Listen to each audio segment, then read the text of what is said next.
O ato de agradecimento tem sido uma arma comprovada para crentes desde o dia da criação. Uma das principais lições que minha mãe me ensinou enquanto crescíamos eram as devoções familiares matinais e noturnas obrigatórias. Todas as manhãs minha mãe percorria cada um de nossos quartos cantando hinos enquanto nos acordava para as devoções matinais e fazia o mesmo à noite, quando todos os filhos estavam em casa. Não perdíamos nenhuma devoção, independentemente do que estava acontecendo na casa ou de quem estava lá.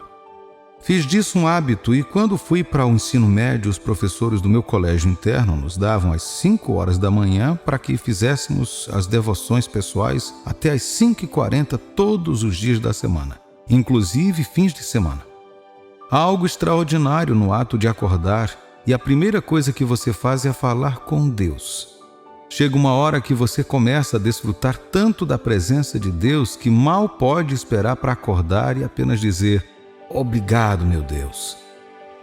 Muitas pessoas vão para a cama à noite com o coração pesado, carregando consigo os fardos do dia inteiro. É muito fácil desanimar na atitude de acordar e agradecer a Deus, pois você ainda está sentindo as pressões do dia anterior. Afinal, os desafios da noite não desapareceram durante o sono. Em tais circunstâncias, é difícil reunir motivação suficiente até mesmo para acordar e agradecer a Deus. Mas ouça-me, caro cristão, quando tudo está ruim, quando não há outra esperança, quando a vida é boa demais para ser verdade, quando a realidade é difícil demais, sempre há uma constância em Deus, prometida em Salmos capítulo 30, versículos 4 e 5. Salmodiai ao Senhor, vós que sois seus santos, e dai graças ao seu santo nome, porque não passa de um momento a sua ira. O seu favor dura a vida inteira. Ao anoitecer pode vir o choro, mas a alegria vem pela manhã. A noite pode ter chegado com todo o peso das responsabilidades da semana inteira, mas a alegria vem pela manhã. Sempre que acordo e vejo o raiar do dia, digo obrigado, Senhor, diz uma música que aprendemos na escola dominical. Acordar e esquecer tudo o que aconteceu ou ainda está acontecendo, e ainda assim agradecer, independente de tudo. É o pedido de Deus para entrar no seu caso. Muitas pessoas passam a apresentar suas queixas diante de Deus. Isso não é errado, Ele é seu Pai e suas súplicas devem chegar até Ele. Mas ao acordar de manhã, faça questão de lembrar que você só quer agradecer a Ele por ser Deus. Vou levá-lo em uma pequena jornada para explicar por que você deve agradecer a Deus pela manhã. Se prestar muita atenção nessa jornada, perceberá que sua vida está em boas mãos. Se está pronto para essa jornada, vamos lá. Por que você deve agradecer a Deus pela manhã? Porque você garante a segurança da sua vida. A Bíblia diz em Salmos capítulo 50, versículo 23: o que me oferece sacrifício de ações de graças, esse me glorificará. E ao que me prepara o seu caminho, dar-lhe-ei que veja a salvação de Deus. Os sacrifícios típicos do Antigo Testamento tinham a ver com alimentos, animais e outras formas de sacrifício. Mas chegou um momento em que Deus começou a desejar mais do que as coisas físicas que os filhos de Israel estavam oferecendo. Isso levou a Escritura acima. Se você ler um pouco mais adiante, verá que Deus disse aos filhos de Israel que ele não podia comer a carne ou beber os vinhos que derramavam em sua homenagem. Então, quando você acorda e levanta o seu louvor e adoração a Deus, você está glorificando a Ele.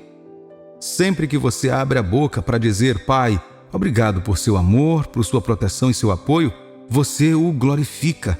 Lembre-se, esta é uma jornada, então continue prestando atenção no que vou dizer. Se você acordar de manhã e agradecer a Deus, essa é a sua chance de glorificá-lo. E no versículo que acabamos de ler, ele diz: dar-lhe-ei que veja a salvação de Deus.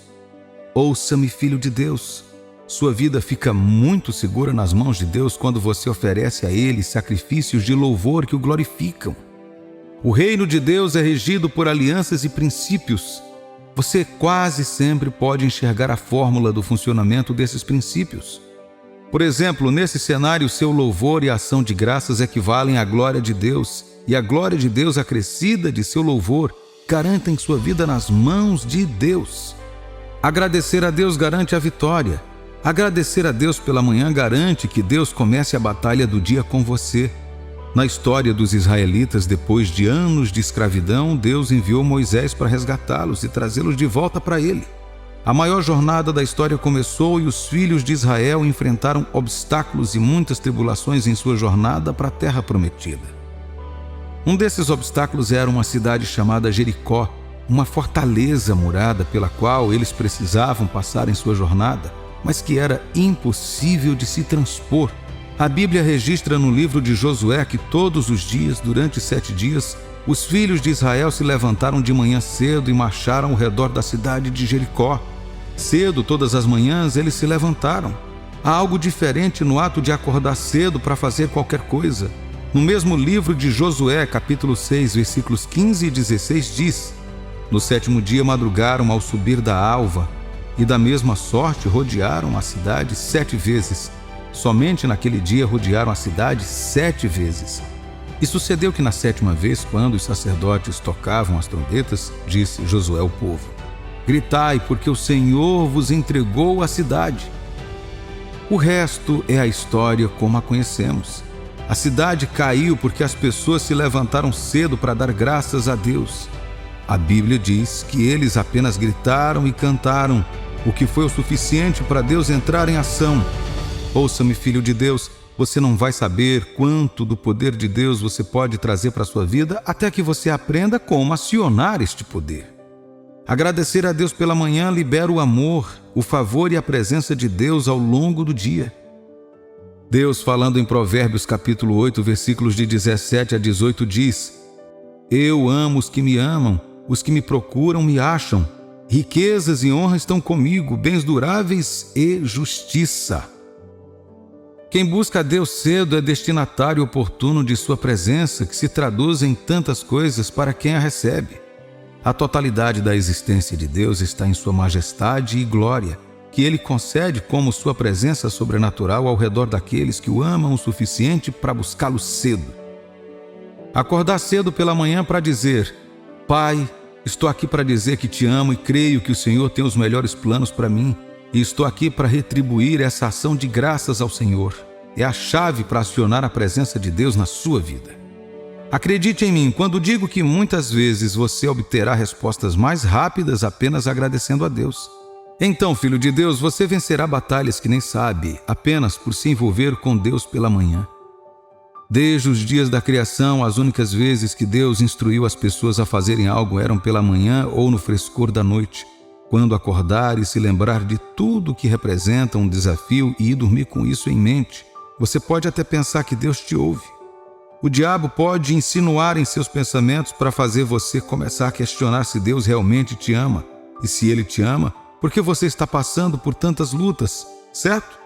Mas ouça o que diz o Salmo 63, versículos 1 e 2.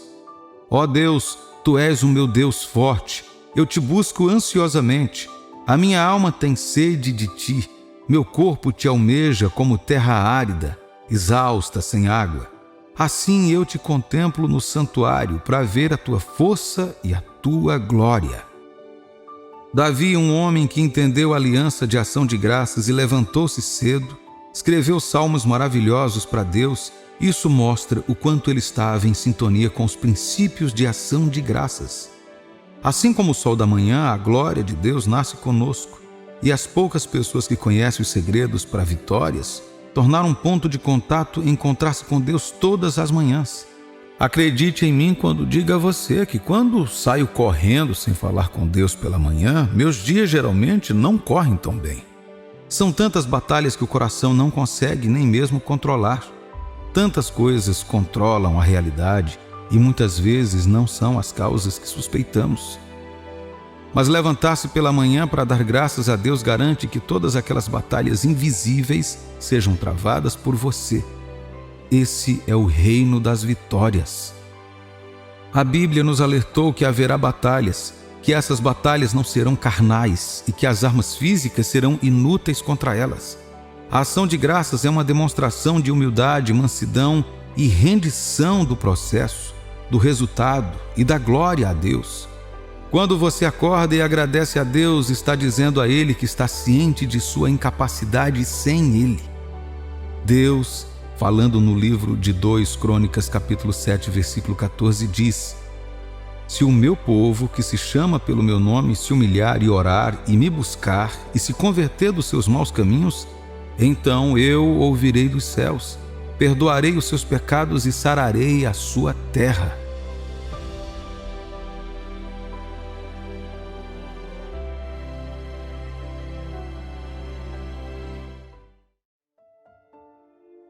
Você não pode permitir que o mundo ou as pessoas ao seu redor definam sua vida e depois esperar chegar ao plano final de Deus para você. Não funciona dessa forma. Uma das maneiras mais fáceis de se frustrar e se arrepender na vida é deixar-se levar por todos os ventos, tendências e ideias ao longo da vida. Isaías capítulo 50, versículo 7, diz algo digno de nota. Porque o Senhor me ajudou, pelo que não me sentia envergonhado. Por isso, fiz o meu rosto como um seixo, e sei que não serei envergonhado. O seixo refere-se a uma pedra de quartzo escuro, duro e maciço, que produz uma faísca quando em atrito com o aço. É uma rocha muito difícil de quebrar. É tão dura que quando atingida por um aço ou outra rocha dura, gera fogo. Pense nisso por um momento. As palavras do profeta Isaías foram, na verdade, uma profecia da natureza resoluta de Jesus para enfrentar a cruz e obter a glória que lhe foi proposta. É uma palavra que veremos na vida de Jesus, nosso Senhor, e que ecoou nas epístolas posteriores do Novo Testamento. Hebreus capítulo 12, versículo 2 diz: Olhando firmemente para o autor e consumador da fé, Jesus, o qual, em troca da alegria que lhe estava proposta, suportou a cruz, não fazendo caso da ignomínia, e está sentado à destra do trono de Deus. Jesus estava tão concentrado em cumprir o plano de Deus para a sua vida, que nada mais importava para ele. Ele estava decidido a enfrentar a tortura, a vergonha e a morte. Lendo os evangelhos, você terá uma visão de tudo que Jesus teve que passar para obter a glória que lhe foi proposta. E para onde isso o levou? Para a glória estabelecida diante dele. Há uma glória preparada para você, meu amigo. Essa glória está ligada ao plano de Deus para a sua vida. Não importa quem você é e de onde você é, o que você já passou ou ainda não passou, o que você já viu ou ainda não viu, o que você tem ou ainda não tem. Deus tem um plano para você. Você pode olhar para si mesmo e ver tantos problemas. Pode olhar para o seu passado ou mesmo para o seu presente e parece que não há nada para escrever sobre isso. Nenhuma dessas coisas mudou o plano de Deus para o seu destino. Você é como um edifício sendo construído por Deus. Ele detém o plano mestre. Não sua mãe, mas Deus. Não seu pai, mas Deus. Não seu irmão, irmã, amigo, cônjuge, chefe no escritório ou professor na escola. Eles não criaram você, meu amigo. Deus o criou. E quando Deus preparou você, Ele fez um plano para a sua vida. Você está onde está hoje devido ao seu nível de cooperação com esse plano. Eu sei que muitas vezes é difícil abraçar ou mesmo entender o plano de Deus para a sua vida sem falar em caminhar nele. No entanto, preciso que você sempre se lembre do Senhor Jesus. A Bíblia nos diz que seu rosto e sua resolução estavam firmes, como uma pedra de seixo. Ele tinha certeza de que enquanto andasse no plano de Deus, evitasse as distrações, enfrentasse o destino de frente, ele não se envergonharia nem se arrependeria. É preciso mais do que apenas desejar ou esperar andar no plano de Deus para a sua vida. Para entrar e andar no propósito de Deus, você precisa de coragem, força e direção. Dificilmente você encontrará esses três personagens na maioria das pessoas da Terra hoje. O mundo está cheio de pessoas que só querem seguir o fluxo, pular em todas as tendências, soar como todo mundo, buscar validação, mesmo que isso signifique negar sua verdadeira identidade, evitar a verdade por medo de ser cancelado pelos outros. No entanto, eu quero que você saiba disso. Além de Cristo Jesus, vivendo e trabalhando em você, dirigindo o curso de sua vida, você não tem identidade e nada deste mundo. Muito mais do que isso, você não tem esperança quando deixar este mundo. Você pode desejar uma vida melhor, sonhar em ter essa esperança, desejar ter paz, ser focado, mais forte ou mais intencional sobre a vida. Mas sem Cristo, tudo para por aí. Nada mais que um sonho. 2 Coríntios capítulo 5, versículo 17 diz: E assim, se alguém está com Cristo, é nova criatura. As coisas antigas já passaram, eis que se fizeram novas. Algo acontece com a pessoa que vem a Jesus com fé, admitindo que não é nada sem Ele. A velha vida é removida espiritualmente pela operação do Espírito de Deus e um novo nascimento é atribuído. Vir a Jesus significa admitir que você precisa dele como Salvador, pois você é um pecador. Significa reconhecer o amor dele por você demonstrado em seu sacrifício na cruz do Calvário. Significa tomar a decisão de converter sua vida de tudo o que você se comprometeu no passado, entregá-la a Jesus e em seguida andar no caminho com Ele, guiando você. A esperança do cristão não é que ele tenha as respostas para todas as coisas, mas que esteja em um caminho que tem todas essas respostas. Nossa esperança não é que saibamos o que o futuro nos reserva, mas que saibamos quem possui esse futuro, e nossa segurança está em nosso relacionamento com Ele. O profeta disse em nosso texto de abertura: porque o Senhor Deus me ajudou, pelo que não me senti envergonhado, por isso fiz o meu rosto como um seixo e sei que não serei envergonhado. Talvez você tenha medo de que um dia alguém olhe para você e dê risada de sua decisão, porque parece que escolher Deus foi o maior erro que você cometeu. Talvez você tenha medo de perder algumas coisas ou pessoas valiosas em sua vida se começar a andar no plano de Deus para você. Acorde, querido cristão, sua vida vale mais do que isso. Certa vez, encontrei uma postagem na mídia social de um pregador cristão que dizia: quando você comparecer ao tribunal de Deus, Ele não perguntará sobre a minha vida, mas sobre a sua. Você sabe o que isso significa? Significa que nada do que você está vendo ao seu redor ou ouvindo as pessoas dizerem sobre você terá importância naquele dia. Tudo o que importa será como você viveu na sua vida. O tempo é curto. E não quero dizer apenas porque estamos no fim dos tempos, mas simplesmente porque não temos tanto tempo na Terra quanto pensamos. Você pode estar na adolescência e desejar estar na casa dos 30 anos, e quando chegar a esses 30, tudo parecerá como se tivesse acontecido ontem. O futuro não está tão longe quanto você pensa. Se você não assumir o controle de sua vida e viver intencionalmente agora, pode chegar um momento em que você olhará para trás e sentirá que não há nada que vale a pena escrever ou falar sobre você. Por quê? Porque você não viveu verdadeiramente. É hora de assumir o controle de sua vida. É hora de andar no plano de Deus para você. Talvez você esteja se perguntando: como posso saber o plano de Deus para a minha vida? Como faço para andar nele?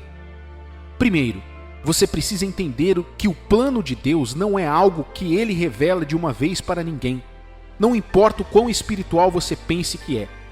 Em vez disso, Ele o revela em pedaços e por meio de suas instruções e comandos. Seus planos são revelados à medida que seguimos sua palavra a nosso respeito. Por exemplo, certa vez algumas pessoas questionaram Jesus, querendo saber qual era o plano de Deus para suas vidas e como deveriam andar nele. Ouça o que Jesus lhes disse em João capítulo 6, versículos 28 e 29.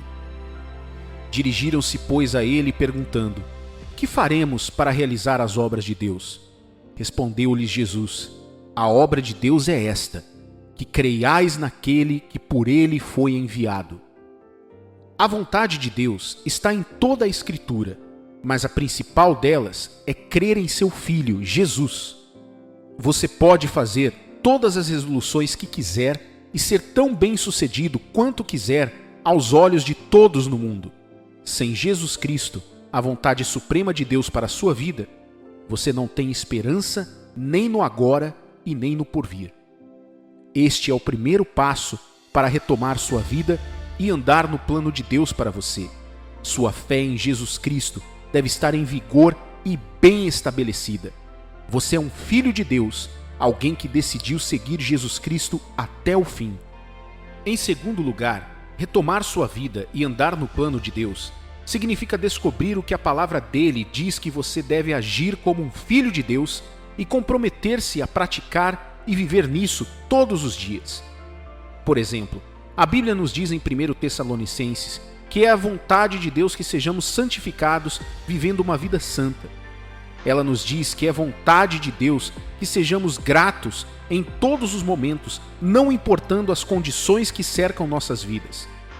Também nos diz em 1 Pedro que é a vontade de Deus que nos comportemos de tal maneira que silenciemos qualquer um que procure uma falha no que cremos. Isso significa que você não tem como professar a fé em Jesus e depois viver uma vida questionável. Talvez você sinta que andar no plano de Deus significa ter um anjo aparecendo para você, recebendo uma profecia que diz que você deve fazer isso ou aquilo em sua vida, ou algum outro tipo de revelação especial. E porque você não tem nenhuma dessas coisas, você pensa: bem, talvez Deus não tenha um plano para mim no final. Mas veja bem, é aí que muitos de nós perdemos.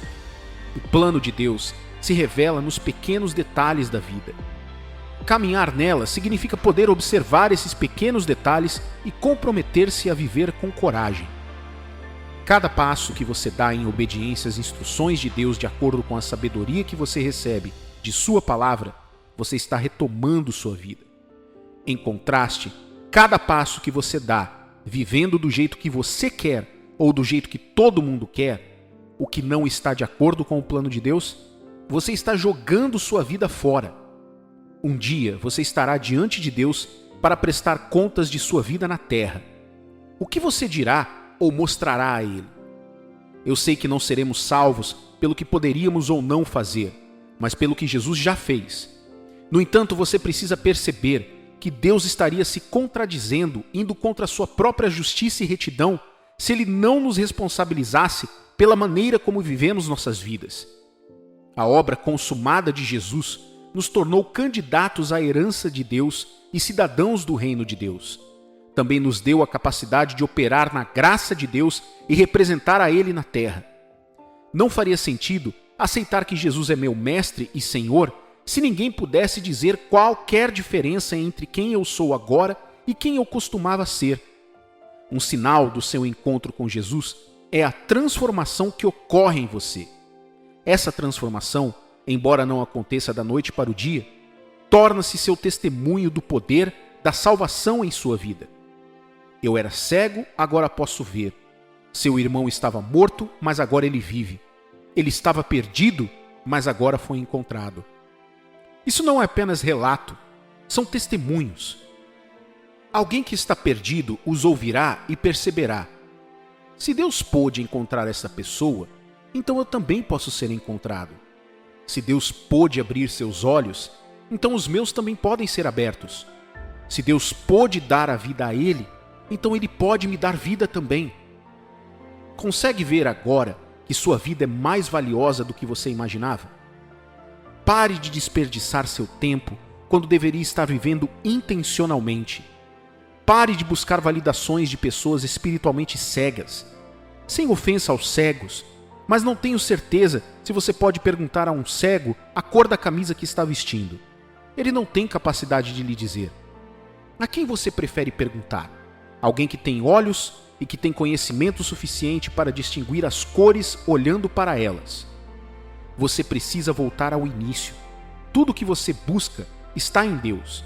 Quando você anda em seus planos, não faltam as coisas importantes que você precisa para cumprir o seu destino.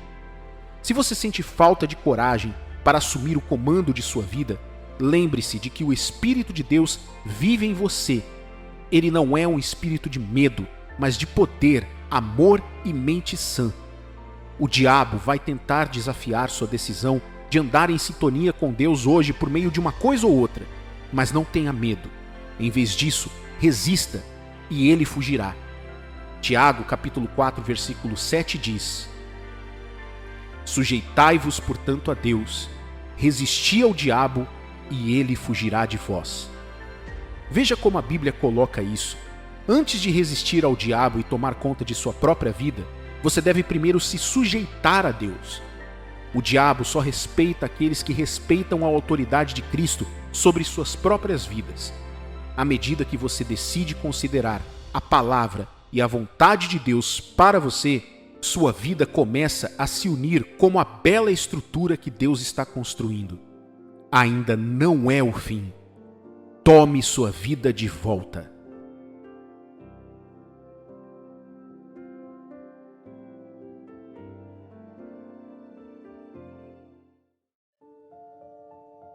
Você já se deparou com uma situação que desafia todas as soluções que sua mente pode imaginar? Você se lembra de como se sentiu desamparado e sem esperança naquela situação, quando parecia que o desafio iria demorar e persistir até tirar a sua paz ou sua vida? Não há nada mais assustador do que enfrentar um problema sem uma ideia de como contorná-lo, e você se vê fadado ao destino e esperando que esse desafio ou problema siga seu curso ou se resolva. O lugar da desesperança diante de um problema torna-se mais perigoso do que o problema, pois você não tem a solução para ele. Você folheia os jornais e tabloides hoje em dia e perceberá rapidamente que o mundo está à beira da destruição. Mais problemas continuam surgindo em um mundo onde as soluções não são tão rápidas quanto a velocidade em que esses desafios e males continuam aumentando. Lembro de quando criança, crescendo em um lar cristão que acreditava na Bíblia. A primeira coisa que minha mãe me ensinou cedo na vida foi o fato de que o Deus a quem servimos não conhece limitações. Minha mãe me ensinou que com Deus tudo é possível. Toda vez que minha mãe tinha que nos ensinar que confiar em Deus remove das impossibilidades de nossas vidas, ela sempre lia uma passagem da Bíblia para nós. Marcos capítulo 9, versículo 23. Ao que lhe respondeu Jesus: se podes, tudo é possível ao que crê. Você notou onde a passagem diz, se podes? Há muitas coisas no mundo que são impossíveis para o homem e os meios naturais. Mas este não é o fim da história. Com Deus, todas as coisas são possíveis porque o poder de Deus é ilimitado. O melhor momento na vida de qualquer filho de Deus é aquele em que você percebe que seus negócios estão sendo dirigidos por um Deus que tem o poder de transformar situações impossíveis em vitória. Deus não é limitado por acaso, mas nós nos limitamos por causa da nossa incredulidade. Na passagem bíblica que acabamos de ler do livro de Marcos, Jesus disse ao povo que tudo é possível ao que crê. Sua crença ilimitada em Deus remove a barreira que bloqueia seu caminho de entrar em situações. Dois não podem andar juntos, a menos que haja um acordo. Esse acordo se traduz em confiança, e a confiança promove o crescimento em um relacionamento. Se você pode crer que Deus possui a capacidade de reverter totalmente uma situação que desafia a solução, o poder de suas convicções e sua confiança é o catalisador para suas respostas rápidas e acesso à ajuda que você precisa no momento material. Confiar em Deus em situações críticas é mais fácil falar do que fazer. A esperança diante dos extremos é o nível mais distante de força que sua mente pode imaginar. Confiar em Deus para o possível ou no impossível significa que você deve manter firme e manter sua mente treinada na capacidade de Deus, em vez de olhar para a situação. Confiar em Deus requer toda a sua atenção focada em todas as coisas impossíveis que Ele fez e como Ele as fez. Você já se deparou com a história dos israelitas perante o Mar Vermelho? Você já leu os relatos de como Moisés os conduziu para fora da terra do Egito? A história está cheia de atos misteriosos e impossíveis de Deus. A jornada dos israelitas do Egito para a Terra Prometida continua sendo um dos melhores feitos de Deus. Tantas situações impossíveis que eles enfrentaram em seu caminho, e a cada vez Deus estava pronto para fazer algo maior. Ouça-me, filho de Deus. Quando a situação parecer impossível, será o momento certo para Deus agir, se a sua confiança for apenas nele. Diante de um mar vermelho e perseguido por Faraó e seu exército, parecia uma cena preparada para o fim de suas vidas. Mas, no livro de Êxodo, capítulo 14, versículo 13, diz: Moisés, porém, respondeu ao povo: Não temais, aqueitai-vos e vede o livramento do Senhor que, hoje, vos fará, porque os egípcios, que hoje vedes, nunca mais os tornareis a ver. Suas declarações diante da tribulação comunicam não apenas suas palavras, mas sua fé e confiança em Deus. Quando sua confiança falha diante dos problemas, sua fé em Deus é inexistente, e sem fé em Deus, você nunca verá a mão dele em sua vida. Então, assim que Moisés levantou e declarou aos filhos de Israel diante daquele mar vermelho: Eu digo a você, filho de Deus, olhe para cima. Olhe para aqueles problemas e desafios que parecem impossíveis, que desafiaram todas as soluções propostas até agora, que permaneceram como uma pedra de tropeço ao longo dos anos, e comece a anunciar seu fim por meio de Deus. Muitas vezes, descubro que eu estou em uma batalha constante entre a minha própria vontade de começar a fazer tudo o que é humanamente possível até chegar ao fim de minha humanidade. Passei por dores e agonias desnecessárias, noites de labuta e orações. Sofri ferimentos desnecessários em minha vida e que valem a pena muitas vezes, porque cedi aos meus instintos humanos e, quando atingi o limite de minhas provações, sucumbi à desesperança e a luta se tornou parte de mim. Mas encontrei uma passagem da Bíblia enquanto folheava um diário online, e as palavras desta passagem se tornaram a luz em meu caminho. Encontrei paz, alegria, contentamento e, o mais importante, facilidade para lidar com as minhas lutas diárias. Em Isaías, capítulo 26, versículo 3, diz: Tu, Senhor, conservarás em perfeita paz aquele cujo propósito é firme, porque ele confia em ti. Encontrei paz confiando no Senhor, e essa paz se traduziu nele, tornando-se minha rocha. Ouça, essas coisas que você sente são impossíveis hoje. Se você agir, não importa quão pequena seja a sua fé, se entregar essa situação a Deus, você encontrará a solução. George Miller disse uma vez: a fé não opera no reino do possível. Não há glória para Deus naquilo que é humanamente possível. A fé começa onde termina o poder do homem. Onde sua imaginação termina, é o começo do pensamento de Deus. O único caminho tendo domínio sobre as batalhas mais difíceis de sua vida é a confiança em Deus. Deus não se gloria em sua derrota. Nem o céu obtém alegria com nossos sofrimentos, mas nos limitamos às nossas habilidades humanas, fechando assim o acesso através do qual problemas insolúveis são resolvidos. Deus. Jesus, um dia, estava ensinando nas montanhas por dias, e um grupo de seus seguidores se reuniu em torno dele aos milhares para ouvi-lo. Quanto mais Jesus falava, mais pessoas se reuniam, e essa era uma característica normal do ministério de Nosso Senhor, enquanto esteve na terra.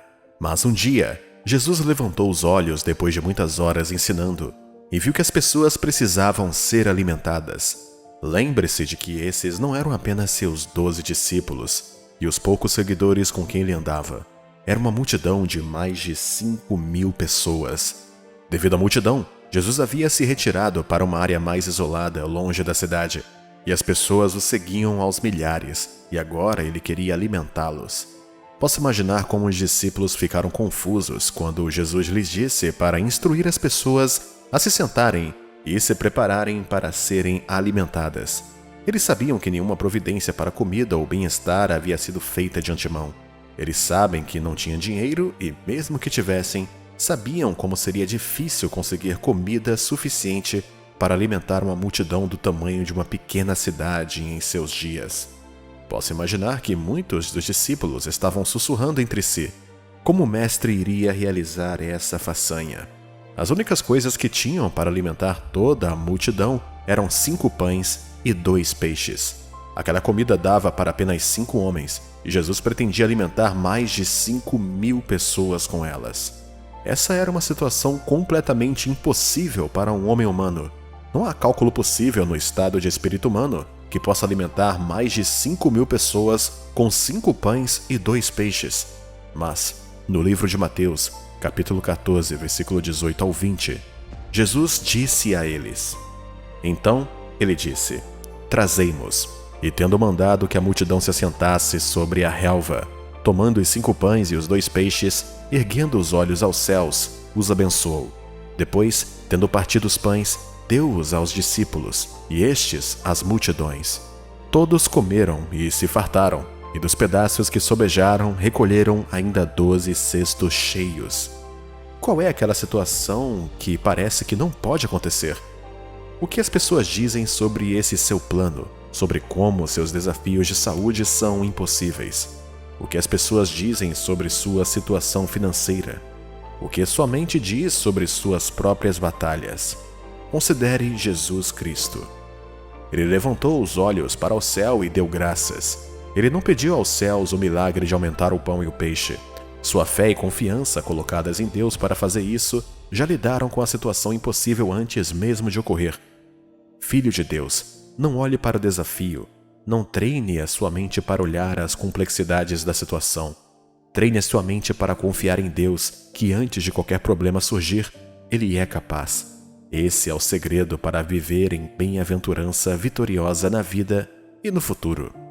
Deposite sua confiança no Deus do impossível, Jesus Cristo. Enquanto estava na terra realizando seu ministério, teve que usar muitos meios de transporte para se deslocar, pregando seu evangelho. E um deles foi um passeio de barco pelos rios e mares. Em uma dessas viagens, Jesus estava tão cansado que entrou no barco e repousou. Enquanto dormia, o barco entrou em turbulência no mar. A situação tornou-se uma emergência. A tempestade era tão forte que os discípulos começaram a entrar em pânico porque, evidentemente, o barco estava prestes a afundar. Eles estavam trabalhando e tentando manobrar o barco para longe da tempestade quando perceberam que Jesus estava dormindo o tempo todo. No meio do mar, pego por uma tempestade, o barco à beira do naufrágio, toda a tripulação e os discípulos estavam morrendo de medo, tentando salvar o barco e a si mesmos. E aqui estava o Mestre Jesus dormindo pacificamente. A situação parecia estar no fim, até que os discípulos foram até ele e o acordaram. E a Bíblia nos mostra no livro de Marcos, capítulo 4, versículo 39, que diz: E ele, despertando, repreendeu o vento e disse ao mar: Acalma-te, emudece. O vento se aquietou, e fez-se grande bonança. Então lhes disse: Por que sois assim tímidos? Como é que não tendes fé? Quem você admira determina muito do que você recebe. Os discípulos sabiam que tinham Jesus no barco. Sabiam que tinha uma solução no barco, mas essa solução não estava disponível para eles até que parassem de aplicar suas habilidades humanas e clamassem por Jesus. Como filho de Deus, a única limitação para o seu sucesso em situações difíceis e impossíveis é sua falta de confiança em Deus. Tome a decisão hoje de deixar todos os seus desafios para Deus. Coloque sua total confiança nele e tenha uma vida vitoriosa. Vamos encarar a realidade. A vida é agitada. Acordamos, estamos sempre trabalhando, cuidando das pessoas, lendo e-mails, preparando refeições e então é hora de ir para a cama. Você notou como tudo parecia impecável, como se nada estivesse faltando? Nunca oramos, mas parecia que um dia inteiro havia terminado. A chave para experimentar uma companhia agradável com Deus é priorizar Ele em sua vida. Muitas pessoas acham difícil se concentrar no ambiente atual, pois há tantas distrações, tantas coisas exigem a nossa atenção que negligenciamos nossa conexão com Deus. É fácil encontrar a nós mesmos e aos outros em um estado de descrença total ou em um modo defensivo de preocupação com as possíveis consequências ou talvez em negação porque não queremos aceitar o que observamos se desenrolando em nossa vida. E é fácil viver com medo, pois as notícias diárias que lemos ou assistimos, bem como o Facebook e outras mídias sociais, são apenas algumas das maneiras pelas quais estamos sendo bombardeados com informações a ponto de sobrecarregar.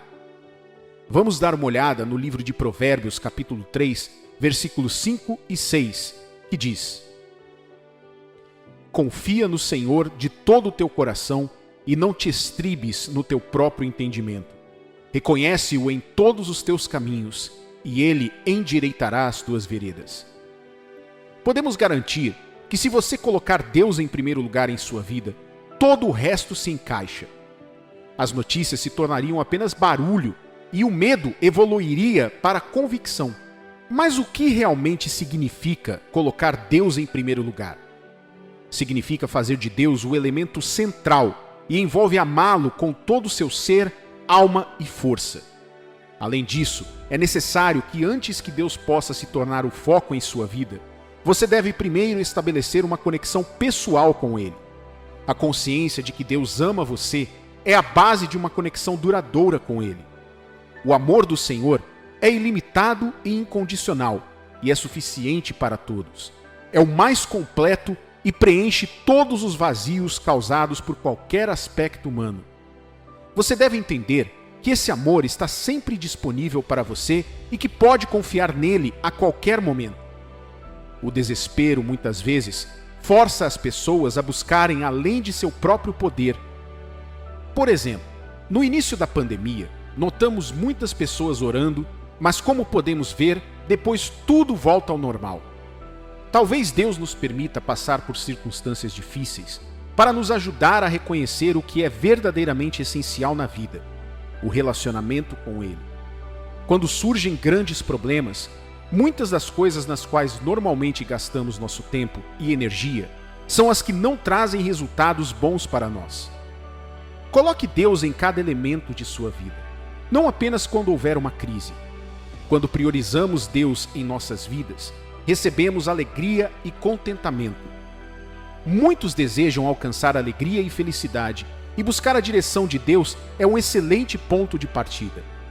Vejamos Romanos capítulo 8, versículo 28, que diz: Sabemos que todas as coisas cooperam para o bem daqueles que amam a Deus, daqueles que são chamados segundo o seu propósito. Você sente essa alegria porque sabe que não importa o que aconteça, tudo funcionará a seu favor. Haverá casos em que você cometerá erros. Quando isso acontecer, você não deve se culpar. Arrependa-se, busque a ajuda de Deus nesses momentos e viva na alegria do Senhor. Dê um passo de cada vez. Também devemos lembrar que Deus está bem ciente do que está acontecendo e promete ao seu povo força e direção. Devemos aprender a reconhecer sua voz e então agir de acordo com o que Ele diz. Claro, a primeira pergunta que Ele fará a qualquer um de nós é se aceitamos o seu Filho Jesus como nosso Senhor e Salvador. Se decidirmos aceitá-lo agora, podemos encontrar serenidade diante de qualquer adversidade na vida. Deus fez você para ser único. Amar é colocar Deus em primeiro lugar e se enxergar como alguém importante e único para Ele. Uma das primeiras promessas das Escrituras que reivindico todas as manhãs é Provérbios capítulo 16, versículo 3, que diz: Confia ao Senhor as tuas obras, e os teus desígnios serão estabelecidos. Quando entregamos nossos esforços ao Senhor, Ele começa a trabalhar em nossa vida. Ele não apenas nos dá ideias inovadoras nas quais nunca teríamos pensado sozinhos, mas também nos guia nos caminhos de sua vontade, que é onde residem nossas recompensas, alegrias e oportunidades. Se oferecermos o nosso caminho a Deus com sinceridade e fervor, Ele assume a responsabilidade de garantir que seja bem-sucedido. Davi escreveu: Entregue tudo o que você faz ao Senhor, confie nele para ajudá-lo a fazê-lo e Ele o fará. Quero que você se concentre por um momento na frase confie nele, neste texto. Deus quer que você enfrente qualquer tarefa em que esteja trabalhando agora com confiança. Ele quer que você confie isso a Ele e tenha plena fé em sua capacidade de ajudá-lo. Você não pode abordar um desafio com medo e incerteza e esperar obter os mesmos resultados que obteria se o abordasse com confiança. Segundo a Bíblia, é impossível agradar a Deus sem fé, e a única coisa que Ele recompensa é a nossa fé. Se você deseja paz de espírito, priorize Deus. Use a palavra de Deus, mas não apenas para conhecê-la, mas injete a palavra do Senhor em sua vida. Agora estou lendo a Bíblia. Eu passo tempo na palavra de Deus todos os dias para manter minha vida nos trilhos. É difícil saber que escolhas fazer quando não estou recebendo o conhecimento daquele que tem todas as respostas. A palavra de Deus deve ser valorizada. Eu teria que dizer que quanto mais eu leio, mais simples isso se torna. Não sou um especialista, e não é como se todos os seus problemas simplesmente desaparecessem se você lesse a Bíblia. No entanto, conhecer as Escrituras permite que você se lembre dele nos momentos certos. Por exemplo, quando me sento para ler a Bíblia, pode haver um versículo que fala diretamente à minha vida. Isso só pode ser feito pelo Espírito Santo. Quanto mais eu estudo, mais eu crio versos incríveis que combatem a ansiedade, tristeza e desespero. Deus quer que tenhamos uma mente espiritual. Vamos olhar para Romanos capítulo 8, versículo 6, que diz: Porque o pendor da carne dá para a morte, mas o do espírito para a vida e paz. Somos mais do que simplesmente carne e sangue. Somos seres espirituais, assim como Deus. Ter uma vida espiritual forte implica que não somos mais escravos do pecado e não estamos mais presos às nossas necessidades carnais. Estudar e meditar na palavra de Deus estreita seu relacionamento com Ele. Ler a Bíblia lhe ajudará no crescimento e estabelecimento espiritual. Além disso, compreender a palavra de Deus gera naturalmente confiança e a fé já não tem limites. Deus tem um plano para a sua prosperidade em cada tarefa que você fizer e poderá compreender esse plano entregando o seu trabalho a Ele e confiando que Ele liderará seus esforços. Estou dedicando todas as minhas tarefas ao Senhor, grandes ou pequenas. Deus nunca vai abandonar aqueles que o priorizam. Quem o contempla, na realidade, fica em pleno esplendor. Quando colocamos Deus em primeiro lugar, podemos ouvir claramente sua voz e distinguir entre o bem e o mal. Quando nos mantemos em sincronia com Deus, podemos dizer se alguma coisa é dele ou não. O que você não tem, você não pode oferecer. Quando servimos a Deus, trazemos felicidade e podemos proporcionar essa felicidade aos outros. Se você tiver paz, poderá levar essa paz para a vida dos outros. Quando você for abençoado por Deus, você poderá abençoar os outros. Irmãos e irmãs em Cristo, vocês são abençoados. Você quer que Deus guie a sua vida e faça tudo novo? Então, a cada dia, inclua o Senhor profundamente nisso. Nada pode te parar se você tiver a sua vida em ordem com Deus.